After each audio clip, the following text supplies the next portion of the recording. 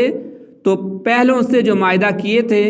وہ توڑ دیتے اور اب دوسرے سے معاہدہ کرتے۔ اللہ تعالیٰ نے اس طرح کرنے سے منع فرمایا اور عہد پورا کرنے کا حکم دیا۔ یعنی جب کسی سے کوئی معاملہ طے کر لیں، کسی سے کسی چیز کی خرید فروخت کا معاملہ ہو یا کوئی اور معاملہ ہو، جب ایک شخص سے معاہدہ طے ہو گیا، بات ہو گئی، تو اب دوسری جگہ آپ کو اس سے زیادہ نفع ملتا ہے، منافع ملتا ہے، تو آپ اس کی طرف راغب نہ ہوں، بلکہ پہلے عہد کو یاد رکھیں کہ میں نے پہلے ایک شخص سے عہد کر لیا ہے، اس کے خرید فروخت کی بات کر دی ہے، اب اسی کے ساتھ اگرچہ تھوڑا نفع کم ہے، اسی کے ساتھ یہ لین دین کرنا ہے۔ انما یبلوکم اللہ بہ، اللہ تو اس کے ذریعے تمہیں صرف آزمانا چاہتا ہے، یعنی تمہیں جو عہد پورا کرنے کا حکم دیا گیا ہے اس کے ذریعے اللہ تمہیں صرف آزماتا ہے تاکہ تم میں سے اطاعت گزاروں اور نافرمانوں کو ظاہر کر دے، اور تم